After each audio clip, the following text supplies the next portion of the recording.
우리 지금 이 상황, 난 너무 좋은데요? 우리 계속 이대로 아무도 모르게 만나요. 네? 어때요? 며느라, 네가 뭘 원하는지 알지만 난 널 거부할 수 없구나. 다른 맘 먹이면 안 된다. 알지? 아버님 너무해요. 제가 원하는 건 돈만이 아니에요.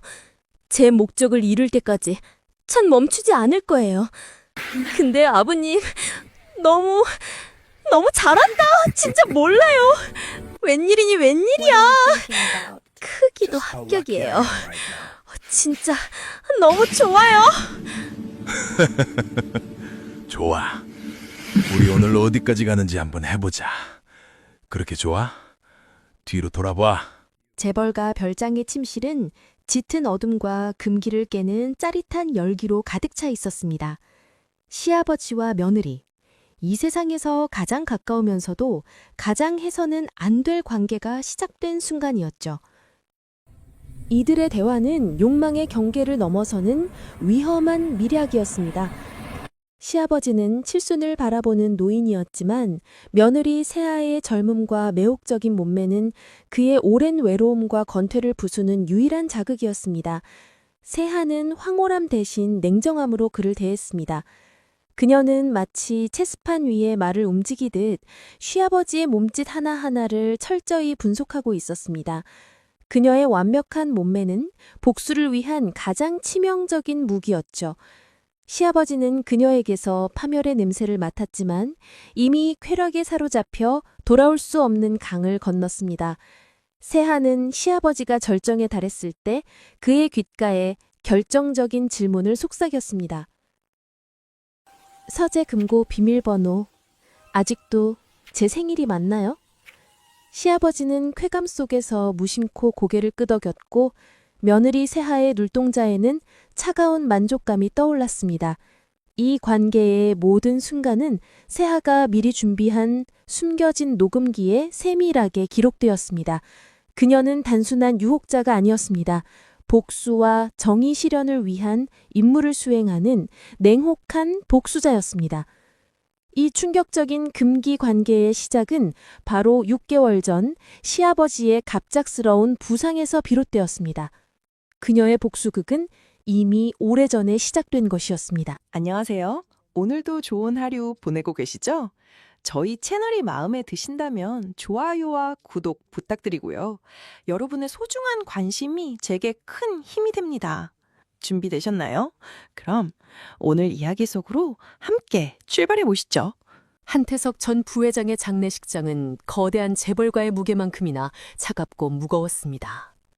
대리석 바닥에는 수백 명의 조문계 그림자가 길게 들이머졌지만 그 누구도 진심으로 슬퍼하는 표정은 없었습니다. 시아버지의 관이 놓인 영정 앞에서 며느리 세아는 검은 상복을 입은 채 미동도 없이 서 있었습니다. 그녀의 완벽한 몸매를 감춘 상복조차 묘한 긴장감을 풍겼습니다. 그때 시아버지의 전담 비서였던 최 비서가 모두를 향해 단호하게 걸어 나왔습니다.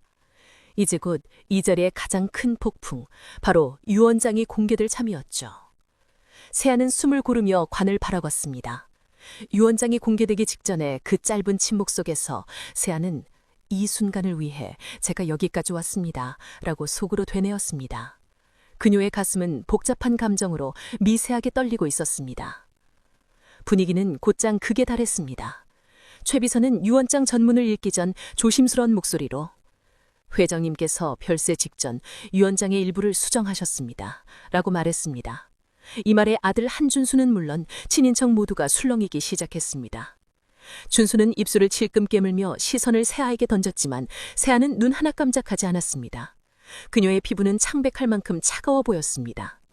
최 비서는 목소리를 가다듬고 유 원장의 핵심 내용을 발표했습니다. 한태석 회장의 전 재산 추정가치 1조 원 중 90%가 장남의 아내, 즉 며느리 윤세아에게 상속된다는 내용이었습니다. 장례식장은 곧 아수라장이 되었습니다. 친인척들의 말도 안 돼, 무슨 음모야? 라는 고함 소리가 사방에서 터져나왔습니다. 비서님, 이거 위조 아닙니까? 내 아버지가 그럴 리 없잖아! 상속인은 아들 준수는 멍하니 서 있다가 비로소 상황을 인지한 듯 격하게 항의했습니다. 하지만 최 비서는 법적인 효력을 강조하며 눈 하나 깜짝하지 않았습니다. 며느리 세아는 이 모든 혼란 속에서도 정면을 응시했습니다. 그녀의 표정은 마치 이 모든 사태를 이미 예견했다는 듯 담담했습니다. 이때 세아의 친정 엄마인 문 여사가 충격을 이기지 못하고 쓰러지려다가 이내 준수의 멱살을 접고 외쳤습니다. 내 딸이 재벌과 사모님들 팔자라더니 어머, 우리 사위, 아니 우리 준수 씨는 고작 10%예요? 준수는 어머니에게 끌려다니면서도 세아를 원망스럽게 바라보았습니다. 세아야, 이게 대체 무슨 말이야? 나한테 10%라니. 세아는 그 시선을 정면으로 받아내며 이 차가운 속삭임은 며느리가 단순한 유산 상속자가 아니며 숨겨진 목적을 가지고 있었음을 강력하게 암시했습니다. 최 비서는 마지막으로 유언장 말미에 적힌 짧은 문구를 읊었습니다. 그것은 곧 시아버지의 마지막 절교와 같았습니다. 내가 널 막지 못했다. 이 악연을. 이 문구는 유산 상속이 사랑이나 애정의 증표가 아니며 오히려 파멸과 복수가 얽힌 위험한 거래였음을 강력하게 각인시켰습니다. 세아는 이 문구를 듣는 순간 비로소 미세하게 눈을 감았다가 다시 떴습니다. 그녀의 눈동자는 흔들림 없이 새로운 전잔을 선포하고 있었습니다. 장례식장의 시계는 고요히 흐르고 있었지만 이 유언장의 공개는 한 재벌가의 몰락을 알리는 비극적인 징표였습니다. 세아의 완벽한 몸매를 감춘 상복은 이제 복수를 위한 전투복처럼 보였고 그녀의 날카로운 턱선은 결코 뒤돌아보지 않겠다는 단호한 의지를 보여주었습니다. 유언장의 충격적인 내용은 순식간에 뉴스 속보로 퍼져나갈 준비를 하고 있었습니다. 이 모든 상황 속에서 시아버지 한태석은 이미 차가운 관 속에 누워 있었지만 그의 영정사진은 여전히 살아있는 듯이 모두를 내려다보고 있었습니다. 그의 씁쓸한 표정은 자신이 자초한 이 파국에 대한 최후의 후회를 담고 있는 것 같았습니다. 세아는 조용히 관 앞에다가 짧은 묵념을 올렸습니다. 그녀의 숨결은 차분했지만 심장은 폭풍처럼 요동치고 있었습니다. 그녀의 손등에는 핏줄이 미세하게 솟아있었고 주먹을 쥐었다 펴기를 반복했습니다. 그녀의 복수극은 이제 막 시작된 것이었습니다. 이 모든 것이 단지 유산 때문일까요? 아니면 과거의 어두운 진실 때문일까요? 상속 절차는 최대한 빨리 진행해 주십시오. 세아는 고개를 들고 최 비서에게 단호하게 말했습니다. 이 한마디는 그녀의 힘있는 목소리로 모든 사람에게 전달되었습니다. 그녀는 돈을 넘어선 무언가를 원하고 있었습니다. 이 유언장은 단순한 상속이 아닌 오래된 악연의 청산이었던 것입니다. 이야기는 충격적인 유언장 공개 시점으로부터 6개월 전으로 거슬러 올라갑니다. 시아버지 한태석은 황호은 이혼 후 인적이 드문 경기도 외곽의 200평대 초호화 별장에서 혼자만의 시간을 보내고 있었습니다. 이 별장은 겉으로는 화려했지만 내부는 시아버지의 고독과 결핍을 대변하듯 차갑고 쓸쓸했습니다. 그는 겉으로는 강인하고 단호한 재벌 총수였지만 내면은 외로움과 후회로 가득했습니다. 서재에는 수십 년 동안 모은 고급 양주들이 빼곡하게 쌓여 있었고 늦은 밤까지 술잔을 기울이는 것이 그의 유일한 일과였습니다. 밤이 깊어질수록 시아버지는 자신의 과거를 곱씹었습니다. 젊은 시절 군납 비리를 저지르며 약자를 짓밟고 기업을 키웠던 그 비열했던 시간들이었죠. 시아버지는 그때의 죄책감과 현재의 외로움 사이에서 깊은 번민에 빠져 있었습니다. 시아버지는 습관처럼 책상 서랍 깊숙한 곳을 열었습니다. 그 안에는 다름 아닌 며느리 세아의 어릴 적 가족 사진이 있었습니다. 앳된 모습의 세아와 그녀의 부모님이 함께 찍은 사진이었죠. 사진을 바라보는 시아버지의 눈빛에는 복잡한 감정이 뒤섞여 있었습니다. 젊은 며느리에 대한 은밀한 욕망과 함께 그녀의 아버지를 파멸시켰던 과거에 대한 불안감과 죄책감이 뒤엉켜 있었죠. 그는 세아의 사진 뒤쪽에 숨겨져 있던 세아 아버지의 군번줄을 꺼내들었습니다. 20년 전 시아버지의 비리를 고발하려다 억울하게 희생당했던 세아 아버지의 유품이었습니다. 시아버지는 이 군번줄을 마치 자신을 올가매는 족쇄처럼 여기고 있었습니다. 그때 거실 문이 활짝 열리더니 아들 준수가 별장으로 들이닥쳤습니다. 준수는 시아버지가 예상했던 것보다 훨씬 더 평범하고 무능력한 인물이었습니다. 준수는 의기양양한 표정으로 땀을 뻘뻘 흘리며 서재로 들어왔습니다. 아버지, 제가 이번에 야심차게 준비한 아이템을 가져왔어요. AI가 취향에 맞게 막걸리 맛을 조절해주는 인공지능 막걸리 제조기 사업입니다. 그의 목소리에는 자신감 대신 과도한 허세가 묻어 있었습니다. 시아버지는 준수를 차갑게 그리고 경멸하는 눈빛으로 바라봤습니다. 시아버지는 손에 쥐고 있던 군번줄을 서랍에 던져 넣은 후 싸늘하게 반말했습니다. 넌 그 입 좀 닥쳐라. 꼴의 대기업 차장이라니. 네 엄마 닮아 사업엔 젬병이야 넌. 네가 들고 오는 사업은 전부 뜬구름 잡는 소리뿐이야. 준수는 아버지의 매몰찬 반말과 일갈에 입을 다물었습니다. 그의 어깨는 미세하게 움츠러들었고 눈동자에는 실망과 굴욕감이 서려 있었죠. 준수는 아버지에게 인정받고 싶었지만 그의 노력은 매번 무시당할 뿐이었습니다. 시아버지는 준수를 통해 자신의 사업적 실패작을 보는 듯했고 이는 그의 외로움을 더욱 깊게 만들었습니다. 준수는 애써 웃으며 아버지 이번엔 진짜 대박인데 라고 중얼거렸지만 시아버지는 이미 흥미를 잃은 듯 고개를 돌렸습니다. 준수는 침묵 속에서 패배감을 느끼며 별장을 떠났습니다. 시아버지는 준수가 떠난 후 다시 술잔을 채웠습니다. 그는 자신의 외로움을 채워줄 누군가를 갈망했습니다. 그러나 그의 주변에는 아부를 하거나 돈을 노리는 사람뿐이었죠. 그의 심장은 차가운 권력으로 가득 차 있었지만 영혼은 텅 비어 있었습니다. 그는 며느리 세아의 사진을 다시 꺼내 들었습니다. 사진 속 세아의 밝은 미소는 현재의 그의 삶과는 너무나 대조적이었습니다. 시아버지는 알 수 없는 감정에 휩싸여 며느리 세아의 사진을 쓰다듬었습니다. 저 계집애가 혹시 유산을 노리나? 아니면 날 알고 있나? 경계하면서도 그녀의 젊음과 아름다움에 은밀하게 집착하는 자신의 모습을 보며 역겨움과 욕망을 동시에 느꼈습니다. 이 장면은 시아버지의 결핍된 영혼이 앞으로 며느리와의 금기된 관계를 맺게 될 근본적인 원인이자 이 이야기가 궁극적으로 다루고자 하는 주제, 즉 겉으로는 완벽하지만 속으로는 썩어 문드러진 권력자의 이중성과 그로 인한 파멸을 암시하고 있었습니다. 시아버지는 돈으로 모든 것을 해결할 수 있다고 믿었지만 결국 과거와 외로움이라는 가장 근본적인 문제 앞에서는 무력했습니다. 그는 서재 창밖으로 보이는 황량한 겨울 풍경을 바라봤습니다. 그의 한숨은 별장의 차가운 공기를 더욱 무겁게 만들었습니다.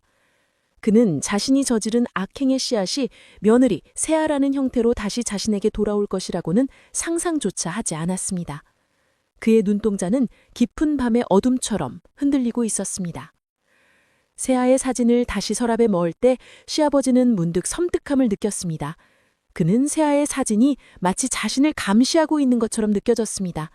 이 불안감은 그가 며느리를 단순한 대상으로 보지 못하고 자신의 파멸을 가져올 존재로 무의식 중에 인식하고 있음을 보여주었습니다.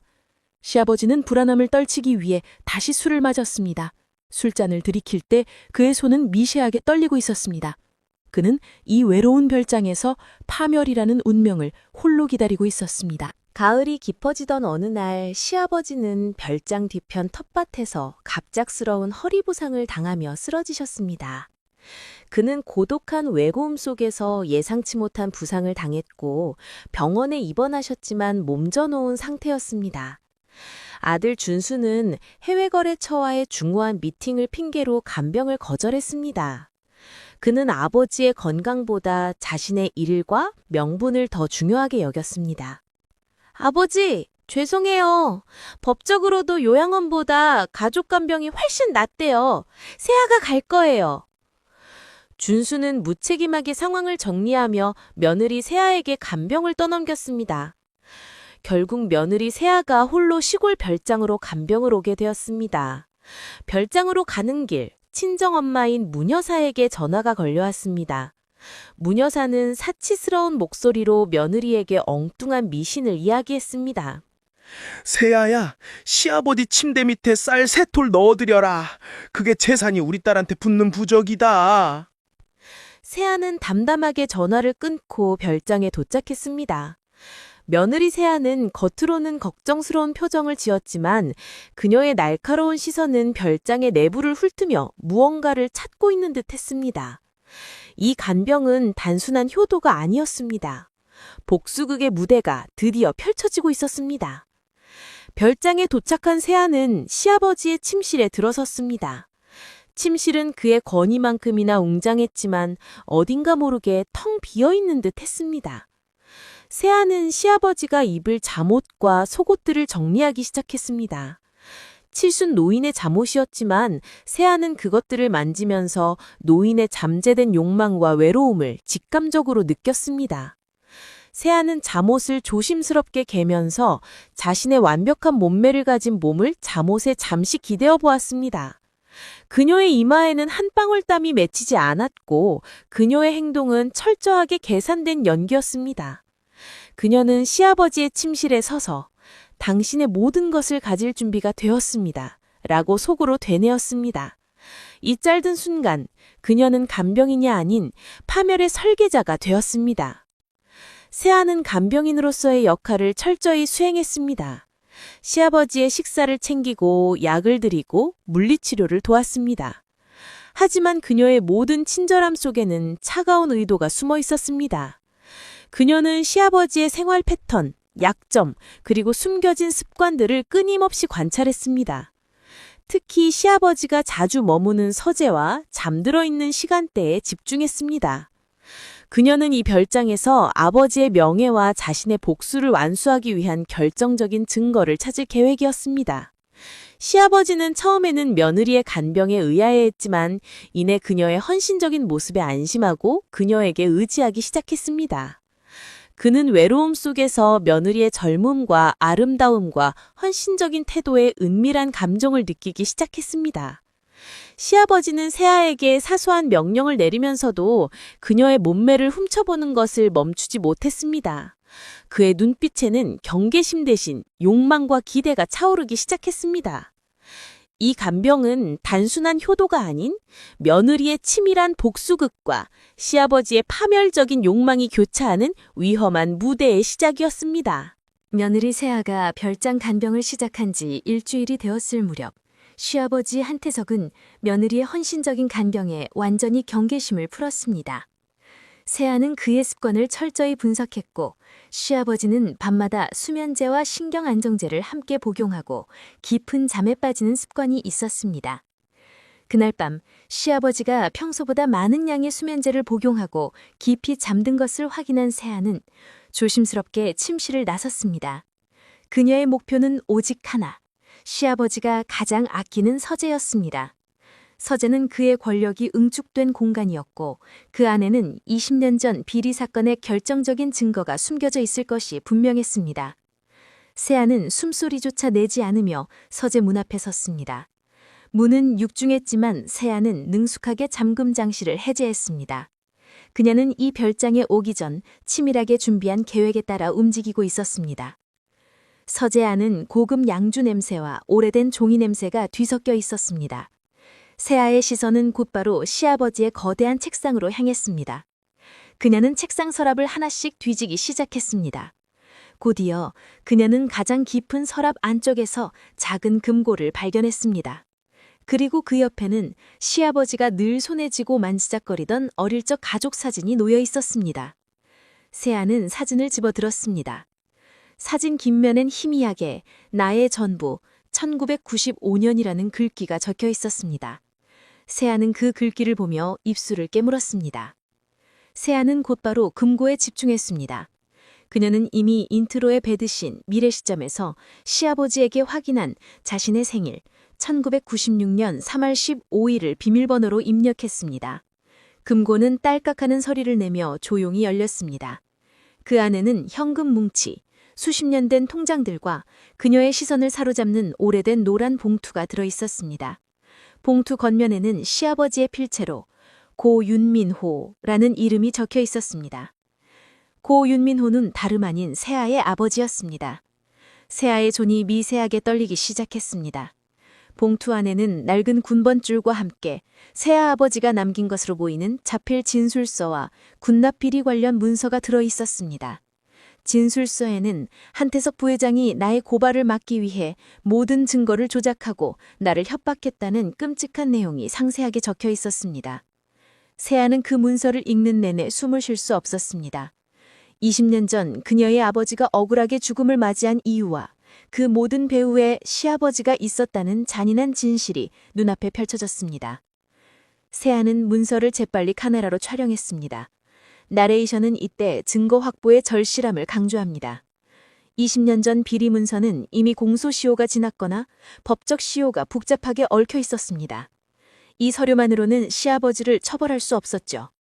하지만 이 서류는 세아에게 복수의 정당성과 시아버지의 약점을 확인시켜주는 치명적인 무기였습니다. 세아는 군번줄을 자신의 주머니에 은밀하게 숨겼습니다. 금고를 닫고 서재를 나서려던 그때 세아는 우연히 책상 위를 스쳐 지나갔습니다. 책상 위에는 시아버지가 며칠 전 새로 구매한 고급 만년필이 놓여 있었습니다. 세아는 만년필을 집어들고 서재에 남아있는 시아버지의 개인 메모지에 짧은 문장을 남겼습니다. 당신의 모든 것을 잊고 편안히 주무세요. 그리고 제게 집중하세요. 당신의 가장 아름다운 파멸이 될 세아가. 이 메모는 시아버지에게 자신이 이미 서재에 침입했음을 알리는 냉혹한 선전포고였자 복수극의 가속화를 알리는 도화선이었습니다. 세아는 새벽에 차가운 공기를 마시며 자신의 침실로 돌아왔습니다. 그녀의 심장은 쿵쿵 뛰었지만 얼굴에는 복수를 향한 결연한 의지만이 남아 있었습니다. 그녀는 이제 단순한 며느리가 아니었습니다. 20년 전 아버지를 죽인 원수를 향해 복수의 칼날을 완전히 겨눈 냉혹한 사냥꾼이었습니다. 그녀의 다음 임무는 시아버지의 은밀한 욕망을 이용하여 복수의 도구를 손에 얻는 것이었습니다. 결정적인 증거, 진술서와 군번줄을 확보한 다음 날 밤, 며느리 세아는 더욱 대담하게 움직였습니다. 이제 그녀에게 필요한 것은 시아버지의 권위와 체면을 붕괴시킬 수 있는 약점, 그리고 금기된 관계를 시작할 명분이었습니다. 이날 저녁, 세아는 시아버지에게 허리통증 완화에 도움이 된다며 독일산 약주를 권했고, 이는 시아버지가 평소 복용하는 강력한 수면 진통제와 섞여 치명적인 조합을 만들었습니다. 이 두 가지가 합쳐지자 시아버지는 허리 통증보다 억눌린 욕망과 극심한 외로움에 사로잡혀 이성을 완전히 잃었습니다. 그의 몸은 알코올과 진통제에 취해 세아의 계획대로 움직이기 시작한 것입니다.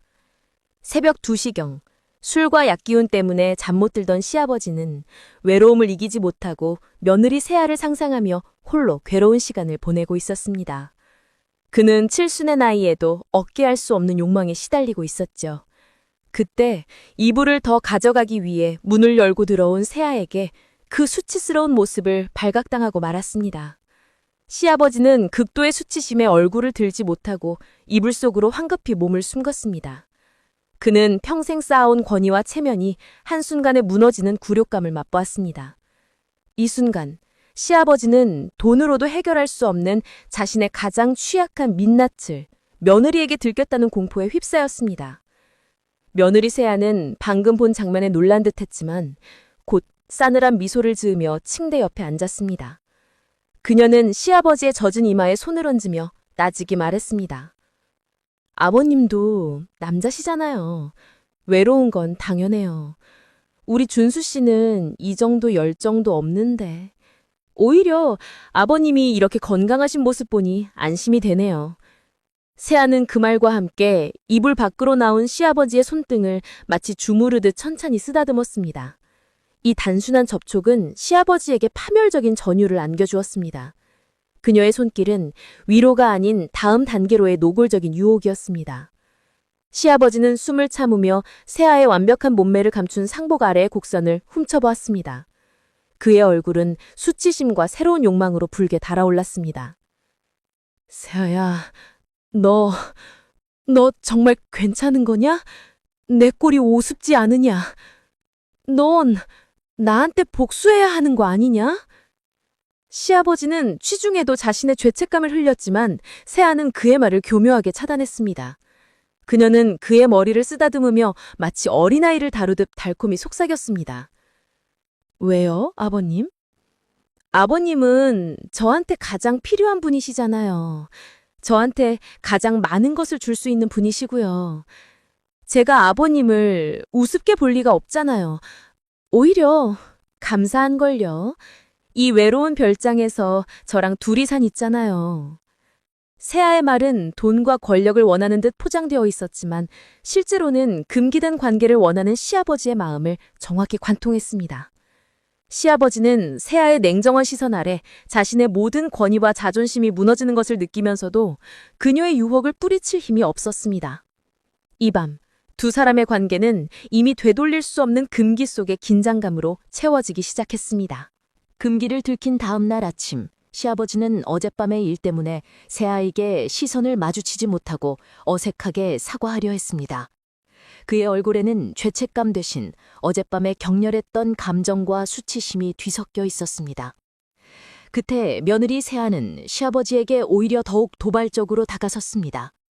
그녀는 시아버지의 눈을 똑바로 바라보며 남편인 아들 준수와의 부부관계에 대한 노골적인 불만을 털어놓기 시작했습니다. 세아의 목소리는 마치 유혹의 주문과도 같았습니다. 아버님, 사실 우리 준수 씨는 저랑 대화가 안 돼요. 특히 밤에는 더 그렇죠. 아버님처럼 강단이 없어서 대화가 통하질 않아요. 제가 아무리 노력해도 소용이 없어요. 제가 원하는 게 뭔지, 여자의 만족이 뭔지 전혀 모르죠. 세아는 강단과 여자의 만족이라는 단어를 유독 강조하며 시아버지의 남성적인 자존심과 노익장에 대한 욕망을 교묘하게 자극했습니다. 시아버지는 며느리의 파격적인 고백의 흥분과 함께 권력자의 우월감을 느꼈습니다. 그는 자신이 며느리의 채워지지 않은 욕망을 만족시켜줄 수 있는 유일한 남자라는 착각에 빠졌습니다. 그 바보 같은 놈이 뭘 알겠냐? 내 엄마 닮아 애초에 그런 기질이 없었어. 그래서 내가 나한테 뭘 원하는 거냐? 설마 나를 상대해 볼 게냐? 시아버지는 충동적으로 반말하며 물었습니다. 그의 얼굴은 벌겋게 상기되었고 침대 시트를 쥔 손가락이 하얗게 변했습니다. 세아는 눈을 빛내며 망설임 없이 대답했습니다. 그녀의 대사는 복수심과 욕망이 뒤섞여 있었습니다. 제가 이 관계를 막지 못하게 되더라도 회장님, 아버님이 원하신다면요. 하지만 조건은 하나예요, 아버님. 아들보다 더 대단하다는 걸 증명해 보세요. 전 약한 남자는 질색이거든요. 당신이 저한테 가장 원하는 것이 복종이라면 저도 당신한테서 제가 원하는 것을 가져가야죠. 세아는 이 시아버지의 성적인 능력과 자존심을 시험하는 듯한 도발을 던졌고 이는 시아버지의 칠순 노익장에게 가장 치명적인 미끼가 되었습니다. 그녀의 목소리에는 두려움 대신 차가운 결의가 서려 있었습니다. 시아버지는 이 제안을 거부할 수 없었습니다. 그의 얼굴에는 욕망과 함께 며느리를 소유함으로써 파멸을 지연시킬 수 있다는 착각이 떠올랐습니다. 이 대화는 두 사람의 관계가 단순한 금기를 넘어 쌍방의 욕망과 숨겨진 거래가 얽힌 위험한 계약이 되었음을 확인시켰습니다. 세아의 복수극은 이제 몸을 던지는 임무로 돌입하게 되었습니다. 그녀는 이 관계를 통해 시아버지의 모든 비밀과 재산을 통째로 훔쳐낼 계획이었습니다. 나레이션은 이 순간 세아의 비장한 각오를 다시 한번 강조합니다. 며느리 윤세아는 자신이 짊어진 20년 전 아버지의 억울함과 복수의 무게를 잘 알고 있었습니다. 그녀에게 이 관계는 더럽고 수치스러운 일이 아니었습니다. 그것은 원수를 완전히 파멸시키기 위해 거쳐야 할 가장 치명적인 임무이자 가장 아름다운 희생이었습니다. 이 장면은 시아버지의 권력과 며느리의 복수가 가장 은밀한 영역에서 맞붙게 되었음을 보여주며 곧 다가올 챕터 7의 배드신에 대한 기대감을 극도로 높입니다. 금지된 계약이 성사된 후 며느리 세아는 더욱 적극적으로 시아버지의 욕망을 자극했습니다. 그녀는 간병이라는 핑계 아래 시아버지와의 신체 접촉을 늘려갔습니다. 침실에서는 물론 거실에서 부축을 하거나 약을 드릴 때도 은근한 터치가 이어졌습니다. 시아버지는 마치 사냥감이 덫에 걸릴 듯 이 모든 유혹에 속수무책으로 빠져들었습니다. 그의 눈빛은 며느리를 향할 때마다 불안과 광기로 일렁했습니다. 세아는 시아버지가 극도로 흥분할 수 있는 상황을 치밀하게 계산했습니다. 그녀는 시아버지가 평소 즐겨 마시는 독한 약주에 약물을 교묘하게 섞었고 그의 호르몬을 자극하는 복장을 갖추기 시작했습니다. 시아버지는 세아의 이런 노골적인 유혹에 하루하루 무너져갔습니다. 그는 자신이 며느리의 모든 것을 가질 수 있다는 환각에 사로잡혔고 과거의 죄책감과 권력에 대한 집착이 뒤섞여 이성을 완전히 잃었습니다. 어느 날 시아버지가 거동이 불편해 휠체어에 앉아 별장 복도를 지나가던 중이었습니다. 세아가 뒤에서 휠체어를 밀고 있었죠. 그때 세아는 일부러 휘청거리는 척하며 시아버지에게 몸을 밀착시켰습니다. 완벽한 몸매를 가진 며느리가 갑작스럽게 가까이 다가오자 시아버지는 이성을 잃었습니다. 그는 휠체어에서 벌떡 일어나 세아를 벽으로 거칠게 밀어붙였습니다. 네가 먼저 날 유혹했어. 넌 이 관계를 원하고 있잖아. 네 야비의 원수를 갚으려는 거 아니냐? 어서 말해봐. 네 목적이 뭐야? 격렬한 키스가 이어졌습니다. 시아버지의 거친 입맞춤은 칠순 노인의 것이라고는 믿기지 않을 만큼 충동적이었습니다. 며느리 세아는 저항하는 척했지만 이내 그의 키스를 받아내며 침실로 향하는 것을 묵인했습니다. 시아버지와 며느리라는 가장 깊은 금기가 깨지는 순간이었습니다.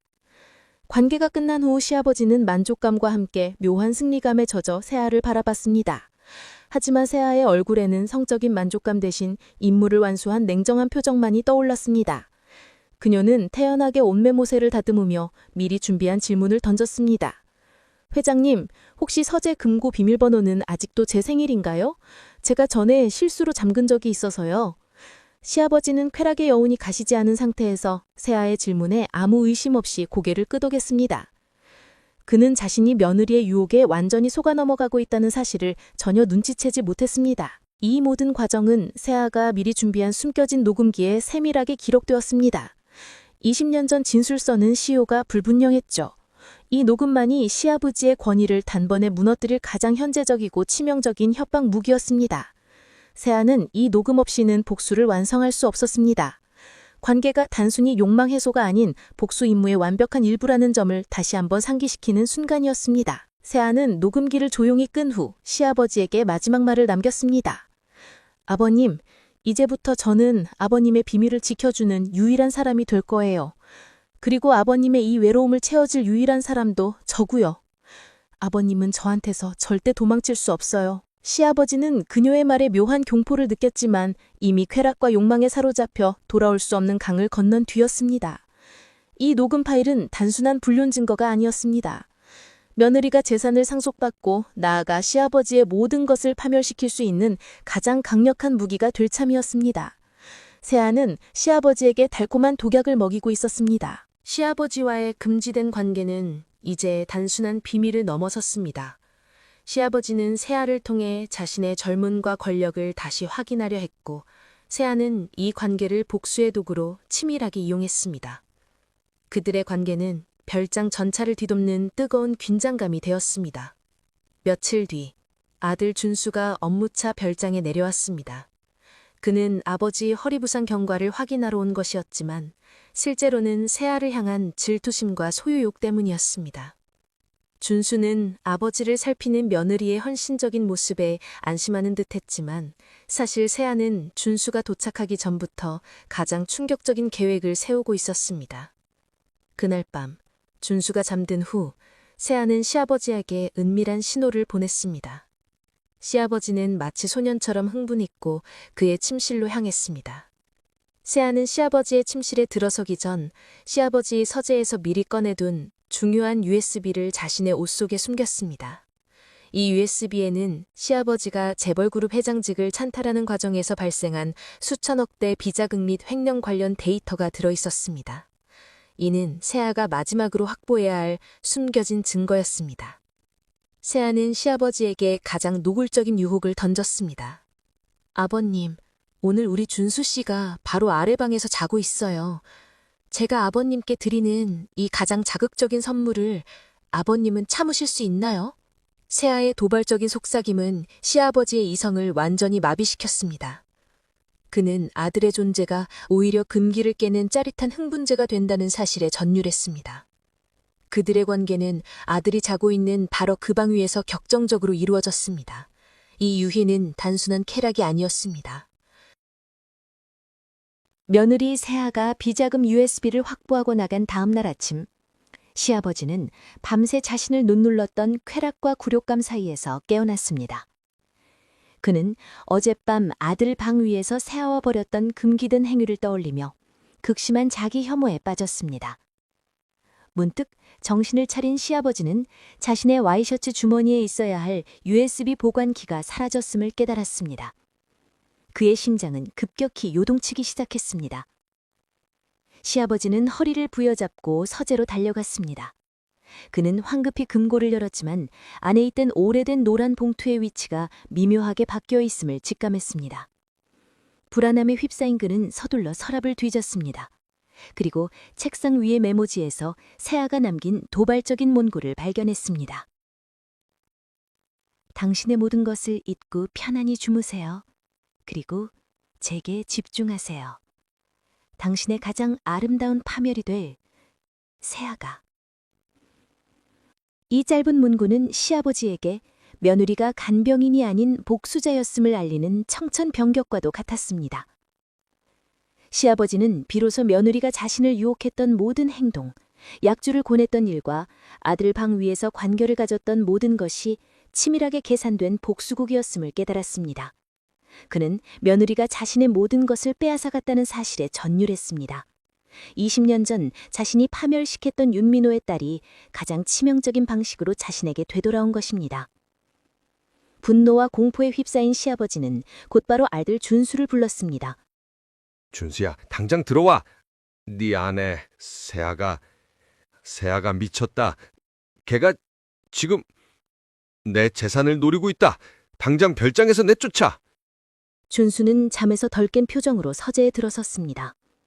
아버지, 무슨 소리세요? 세아가 얼마나 지극정성으로 아버지를 간병하고 있는데 혹시 어제 약주를 너무 많이 드신 거 아니에요?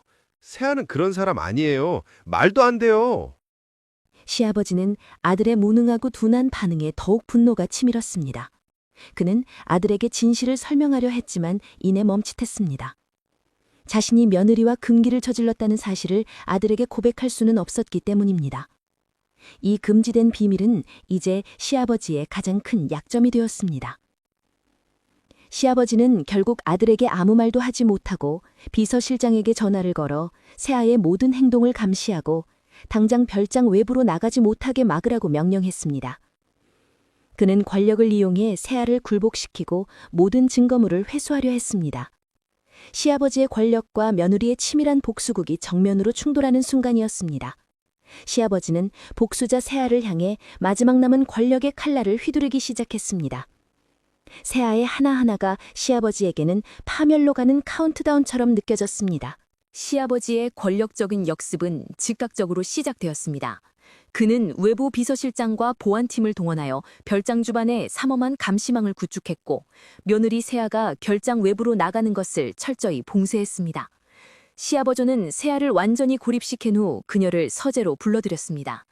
그는 분노했지만 며느리에게 굴욕적인 모습을 보이지 않으려 필사적으로 냉정을 유지했습니다.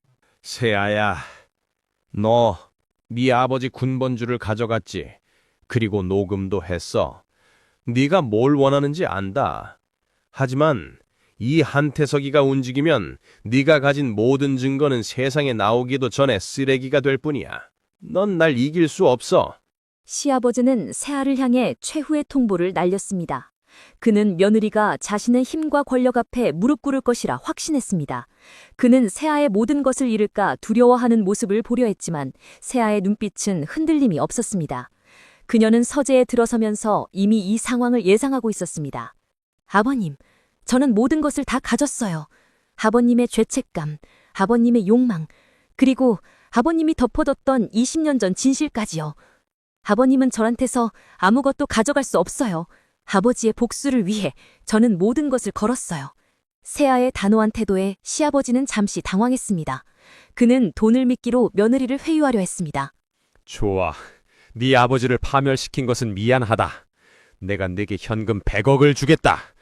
그리고 네 남편 준수와 이혼해. 내가 네 미래를 책임질게. 내 권력을 줘서 네가 원하는 만큼 복수하게 해줄 수도 있어. 시아버지의 제안은 달콤했지만 세아에게는 모욕적이었습니다. 그녀에게 복수는 돈이나 권력이 아닌 정의와 명예의 문제였습니다. 세아는 품 안에 숨겨둔 비자금 USB를 만작거리며 미소를 지었습니다. 아버님, 이미 늦었어요. 아버님은 저한테 가장 중요한 증거를 주셨잖아요. 아버님은 저한테서 도망치실 수 없어요. 제가 이 별장을 나갈 때는 아버님의 모든 것을 가지고 나갈 거예요. 세아의 이 한마디는 시아버지가 가진 마지막 희망마저 산산조각 냈습니다. 시아버지는 절규했습니다. 그는 며느리를 향해 극도의 증오심을 드러냈습니다. 이 악마 같은 계집애.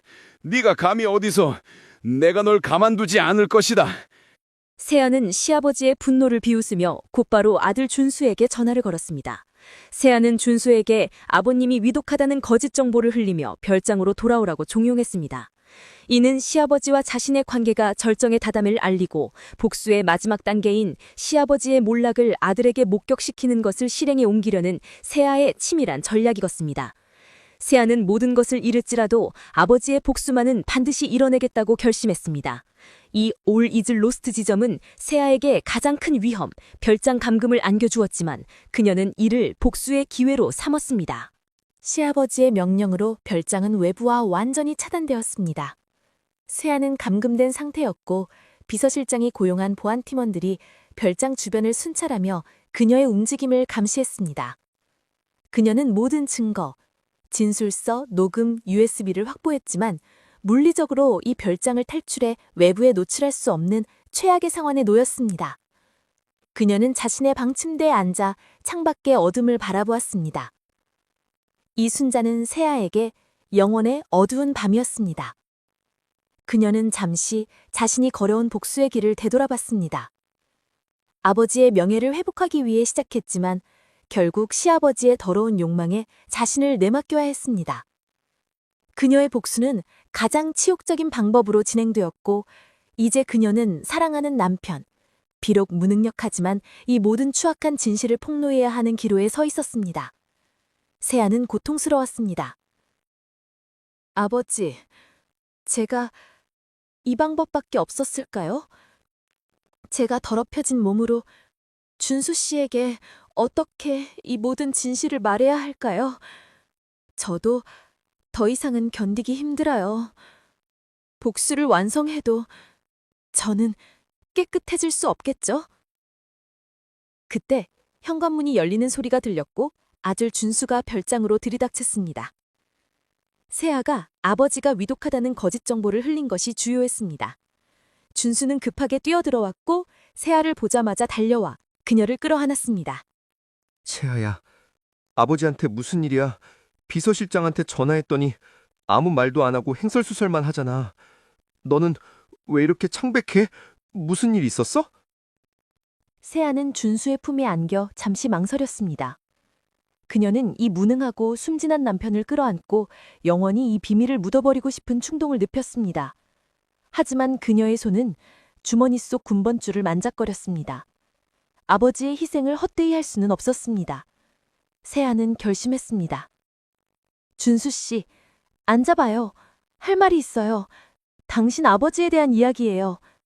당신 아버지가 20년 전에 우리 아버지한테 무슨 짓을 했는지, 그리고 내가 당신 아버지한테 뭘 했는지. 세아는 눈물을 글썽했지만 목소리는 흔들림이 없었습니다. 이 순간 그녀는 복수자로서의 역할을 완벽하게 마무리하고 진실을 폭로하는 증언자가 되기로 결심했습니다. 준수는 아내가 꺼낸 충격적인 이야기에 혼란스러워했습니다. 세아야, 네가 우리 아버지랑 말도 안 돼. 세아야, 거짓말이지. 아버지가 널 협박한 거잖아. 말해봐. 준수는 절규하며 부정했지만 세아는 냉정하게 모든 진실을 풀어놓았습니다. 세아는 준수에게 20년 전 진술서 사본, 녹음 파일의 일부와 그리고 비자금 USB의 사본을 보여주었습니다. 이 증거물들은 준수가 아버지가 얼마나 악마 같은 존재였는지, 아내가 얼마나 처참한 희생을 감수했는지 충격적으로 깨닫게 했습니다. 이 영원의 어두운 밤을 통해 세아는 자신을 파멸의 길로 내몰았던 고통을 인정했지만 복수를 포기하지 않는 강인한 의지를 다졌습니다. 이제 준수는 이 모든 진실을 알고 선택해야 했습니다. 아내와 아버지 사이, 파멸과 정의 사이에서 갈등하는 준수의 모습은 앞으로 이어질 최후의 싸움을 긴장감 있게 높였습니다. 며느리 세아가 폭로한 진실은 아들 준수에게 커다란 충격이었습니다.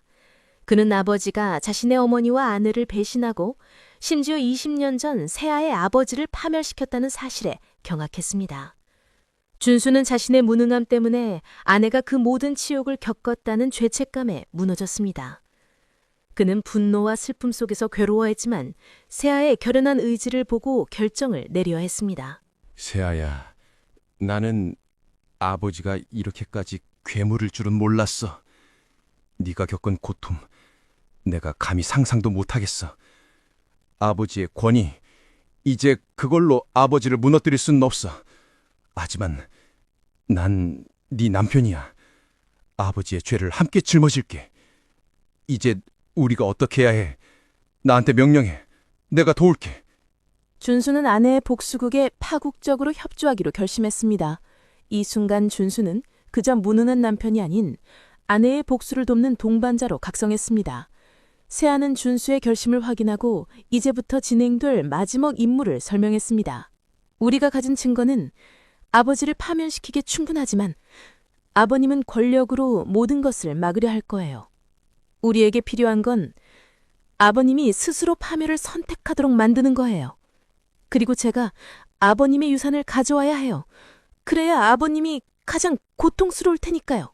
세아의 계획은 시아버지의 건강 악화를 이용하는 것이었습니다. 시아버지는 극도의 스트레스와 금기된 쾌락에 대한 죄책감으로 이미 심신이 쇠약해진 상태였습니다. 세아는 준수에게 가장 중요한 역할을 맡겼습니다. 바로 위조된 유언장을 시아버지의 서재에 은밀히 숨기는 일이었습니다. 준수 씨, 내가 오늘 아버님께 마지막 약을 드릴 거예요. 아버님은 오늘 밤 모든 것을 포기하고 잠들어야 해요. 당신은 내가 아버님 침실에 들어간 후 10분 뒤에 서재로 들어가야 해요. 내가 만든 가짜 유언장을 아버님이 평소 중요 문서를 숨기던 금고역에 비밀 캐비넷에 넣어줘요. 세아는 위조된 유언장의 내용이 시아버지가 자신의 모든 재산을 며느리에게 상속한다는 내용임을 밝혔습니다. 이 유언장은 시아버지를 더욱 궁지로 몰아넣어 최후의 극단적인 선택을 유도하기 위한 세아의 치밀한 계략이었습니다. 준수는 아내의 섬뜩할 만큼 완벽한 계획에 경악했지만 망설이지 않고 아내를 따르기로 했습니다. 그는 세아에게 키스하며 결의를 다졌습니다. 사랑해, 세아야. 무슨 일이 있어도 널 지킬게. 이 모든 것을 끝내자. 그날 밤 세아는 시아버지에게 평소보다 많은 수면제가 섞인 약을 건넸습니다. 시아버지는 아무 의심 없이 약을 복용했고 깊은 잠에 빠져들었습니다. 10분 뒤 아들 준수는 비밀리에 서재로 들어가 세아가 건넨 위조 유언장을 감쪽같이 숨겼습니다. 이제 복수의 마지막 막이 오를 시간이었습니다. 세아는 아버지의 명예를 걸고 가장 치명적인 복수국의 피날레를 준비했습니다. 그녀는 이제 되돌아갈 수 없는 강을 건넜음을 알았지만 망설이지 않았습니다. 아들 준수가 위조된 유언장을 서재에 숨긴 다음 날 모든 것은 세아의 계획대로 흘러갔습니다. 시아버지는 밤새 약기운에 시달렸고 아침이 되자 극도의 불안감에 시달렸습니다. 그는 며느리가 자신을 파멸시킬 모든 증거를 쥐고 있다는 사실에 공황 상태에 빠졌습니다. 시아버지는 무너지는 권위를 부여잡고 자신이 마지막으로 믿는 재산과 유산으로 며느리를 굴복시키려 했습니다. 그는 유언장을 수정하기 위해 급하게 법무팀을 별장으로 불러들였습니다. 시아버지는 법무팀 앞에서 자신의 유산을 아들 준수에게 모두 물려주고 며느리 세아에게는 단 한 푼도 주지 않겠다는 새로운 유언장을 작성했습니다. 그는 세아에게 이 사실을 알리며 마지막 발악을 했습니다. 네가 날 파멸시키려 했지. 네가 가진 모든 증거는 소용없다. 이 유언장으로 넌 한 푼도 못 건진다. 넌 내 손바닥 아니야. 결국 승자는 나다. 시아버지는 통쾌함을 느끼며 유언장을 서재의 비밀 캐비넷에 넣었습니다. 그는 며느리의 분노와 좌절을 기대했지만 세아의 얼굴에는 오히려 차가운 비웃음만이 떠올랐습니다. 아버님, 마지막 순간까지 그러고 싶으셨다면 어쩔 수 없죠. 하지만 아버님은 방금 가장 중요한 것을 놓치셨어요. 아버님, 저랑 잠시 산책이나 하실까요? 공기가 참 좋네요. 세아는 시아버지를 부축하여 별장 뒤편 20년 전 세아의 아버지가 억울한 죽음을 맞이했던 텃밭 근처로 데려갔습니다. 시아버지는 영문을 몰랐지만 세아의 차가운 눈빛에 이끌려 그녀를 따라갔습니다. 그때 세아는 시아버지에게 20년 전 아버지의 낡은 군번줄을 그의 손에 쥐어주었습니다. 이거 아버님 기억나세요? 20년 전...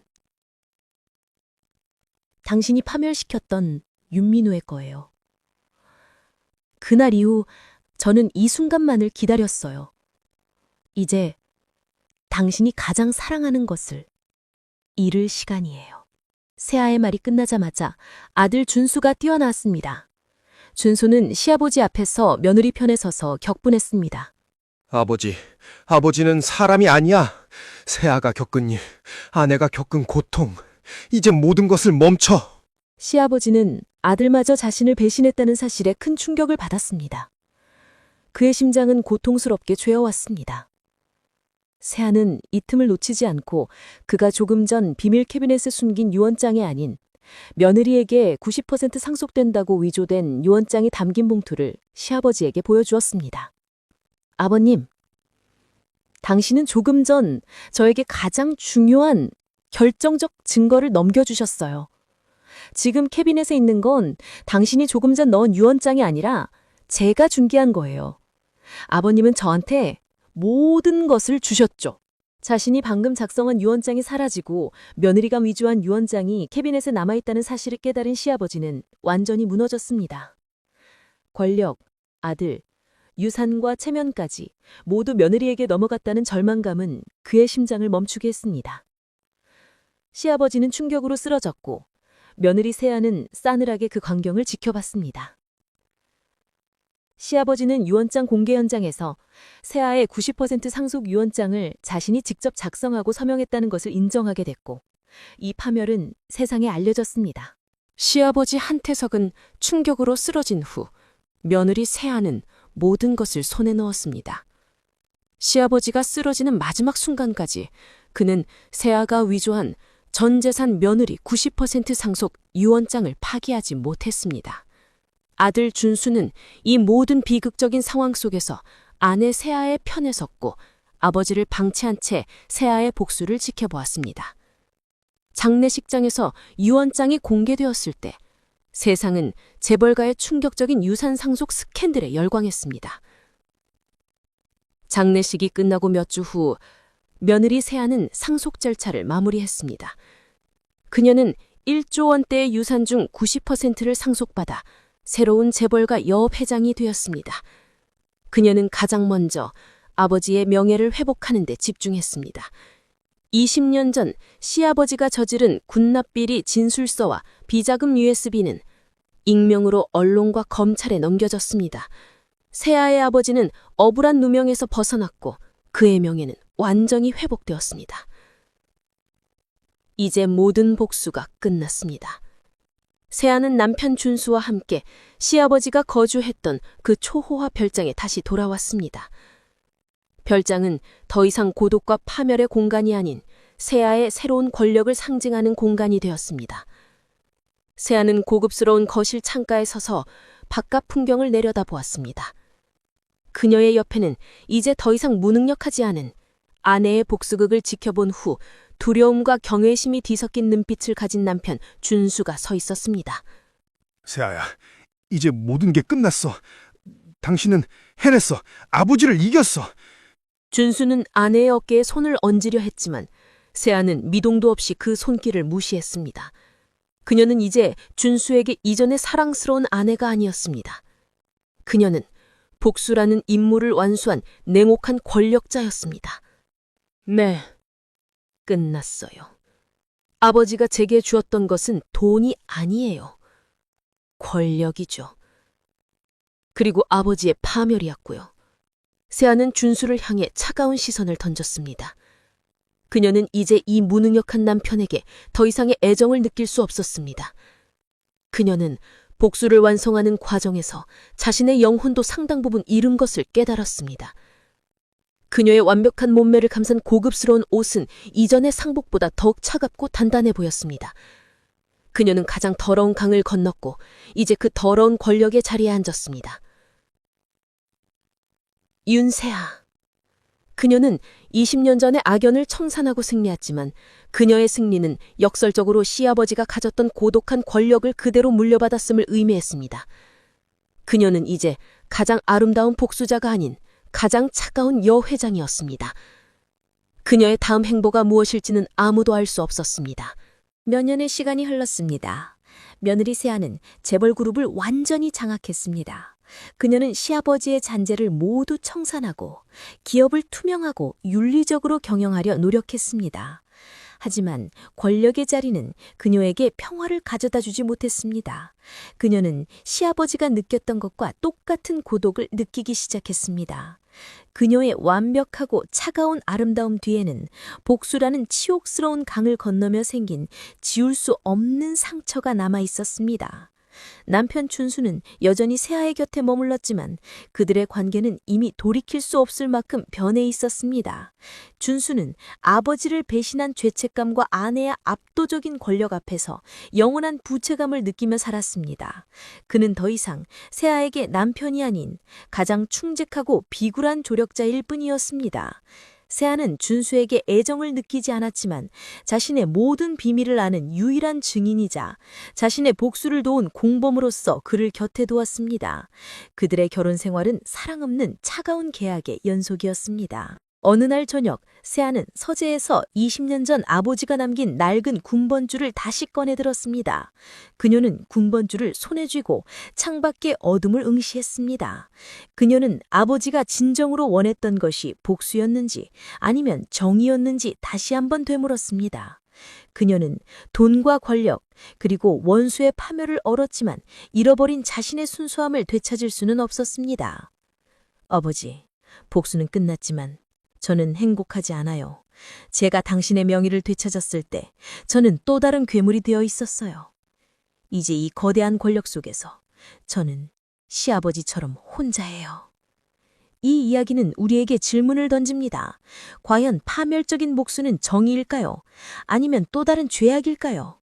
며느리 세아는 한태석 부회장의 권력과 외로움을 물려받으며 그 자신이 새로운 악연의 씨앗이 되었습니다. 재벌가의 막장 사연은 끝났지만 권력의 고독과 복수의 굴레는 끝나지 않았습니다. 이야기의 마지막 장면은 세아가 시아버지의 자리에 앉아 창백하지만 완벽하게 아름다운 얼굴로 무언가를 냉정하게 지시하는 모습을 비춥니다. 그녀의 눈빛은 새로운 권력의 냉정함과 영원한 고독을 동시에 담고 있습니다. 그녀의 옆에는 그림자처럼 준수가 서 있고 이 별장에는 과거 시아버지의 외로움과 똑같은 차가운 공기가 흐릅니다. 여러분, 오늘 준비한 시아버지의 1조 원 유산, 며느리에게 90% 상속된 숨겨진 이유 사연은 여기까지입니다. 며느리 세아의 치밀한 복수극은 결국 그녀에게 거대한 부와 권력을 안겨주었지만 과연 그녀는 진정으로 행복해졌을까요? 이야기 속 시아버지 한태석은 20년 전 자신의 욕망과 비열함으로 한 가정을 파멸시켰습니다. 그리고 그는 며느리의 가장 치명적인 유혹에 빠져들며 자신의 모든 것을 잃는 비참한 최후를 맞이했습니다. 권력을 탐하고 외로움 속에서 비뚤어진 욕망을 채우려 했던 그의 말로는 우리에게 많은 것을 생각하게 합니다. 하지만 며느리 세아의 복수 역시 단순한 정의 구현이라고만 할 수는 없습니다. 그녀는 아버지의 명예를 되찾기 위해 스스로 금기를 깨고 가장 치욕적인 방법으로 자신을 내던졌습니다. 복수를 완성한 그녀의 얼굴에는 승리의 미소 대신 시아버지와 똑같은 고독과 공허함이 드리워져 있었습니다. 어쩌면 그녀는 복수라는 이름 아래 또 다른 파멸의 굴레를 스스로에게 씌운 것일지도 모릅니다. 여러분은 이 복수극의 결말에 대해 어떻게 생각하시나요? 과연 세아는 정당한 심판자였을까요? 아니면 또 다른 악연의 시작일까요? 사랑 없는 결혼 생활을 이어가는 남편 준수와 세아의 관계는 어떻게 될까요? 세상의 모든 사연은 동전의 양면과 같습니다. 한쪽에서는 정의를 보지만 다른 한쪽에서는 탐욕과 욕망, 그리고 끝없는 복수의 굴레를 보게 됩니다. 오늘 사연이 흥미로우셨다면 좋아요와 구독, 알림 설정 잊지 마시고 다음 영상도 기대해 주세요. 여러분의 소중한 댓글과 의견은 언제나 환영합니다. 다음번에도 더욱 흥미롭고 충격적인 이야기로 찾아뵙겠습니다. 감사합니다.